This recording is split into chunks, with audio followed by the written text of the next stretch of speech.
విజయనగరం జిల్లా కేంద్రం కొత్తపేటలో ఉన్న సంపత వినాయక దేవాలయం వార్షికోత్సవ కార్యక్రమాలు ఈ నెల 14 నుంచి 2 రోజుల పాటు జరగనున్నాయని ఆలయ వ్యవస్థాపక ధర్మకర్త ఎడ్లపైడి రాజు చెప్పారు. శనివారం ఆలయ కమిటీ ప్రతినిధులతో దేవాలయ ప్రాంగణంలో విలేకరుల సమావేశం నిర్వహించారు.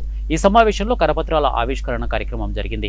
ఈ సందర్భంగా ఆయన మాట్లాడుతూ తమిళ సాంప్రదాయం ప్రకారం 3 రోజుల పాటు ప్రత్యేక హోమాలు నిర్వహించనున్నట్లు చెప్పారు. వివిధ రకాల పూజా ద్రవ్యాలు, వివిధ రకాల పువ్వులు, పండ్లతో హోమాలు జరుగుతాయని చెప్పారు. ఇక 16న భారీ అన్న సమారాధన కార్యక్రమంలో వార్షిక సమావేశాలు ముగుస్తాయని చెప్పారు. ఈ కార్యక్రమానికి జడ్పీ చైర్పర్సన్ మజ్జి శ్రీనివాసరావు, మాజీ మంత్రి గుడివాడ అమర్నాథ్, శాసనసభ మాజీ డిప్యూటీ స్పీకర్ కులగట్ల వీరభద్రస్వామి, టీడీపీ నాయకులు ఐవీపీ రాజు, కనకల మురళీమోహన్, పిల్లా విజయ్ కుమార్తో పాటు వివిధ వ్యాపార, ఆధ్యాత్మిక, సాంస్కృతిక, స్వచ్ఛంద సేవా సంఘాల ప్రజాప్రతినిధులు పాల్గొంటున్నారని చెప్పారు. ఇక 3 రోజుల పాటు ప్రతిరోజు ఆధ్యాత్మిక, సాంస్కృతిక కార్యక్రమాలు నిర్వహించనున్నట్లు చెప్పారు. ఈ సమావేశంలో ఆలయ కమిటీ ప్రతినిధులు పాల్గొన్నారు. విజయనగరం పట్టణ ప్రజలకు నా నమస్కారం.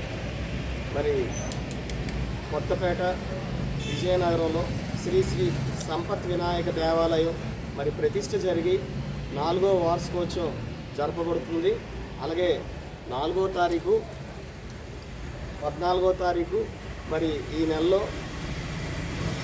ఉదయం 7 గంటల నుండి అలాగే తమిళ సాంప్రదాయ ప్రకారంగా తమిళనాడు నుంచి మరి ప్రతిష్ఠ తమిళ సాంప్రదాయ ప్రకారంగా జరిగింది. అలాగే ఈ వార్షికోత్సవం కూడా తమిళనాడు చెన్నై నుంచి అలాగే కంచి నుంచి పండితులందరూ కూడా మరి 14వ తారీఖు విజయనగరం వచ్చి ఇక్కడ 4వ వార్షికోత్సవం బాగా ఘనంగా జరపబడుతుంది.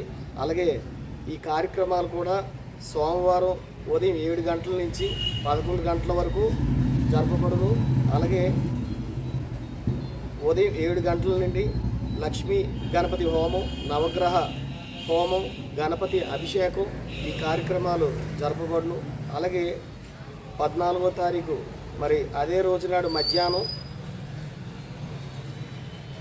సాయంకాలం 5 గంటల నుండి మరి 8:30 వరకు కూడా మరి రక్షాబంధన, వేదార్చన, ఏకాక్షర గణపతి మూల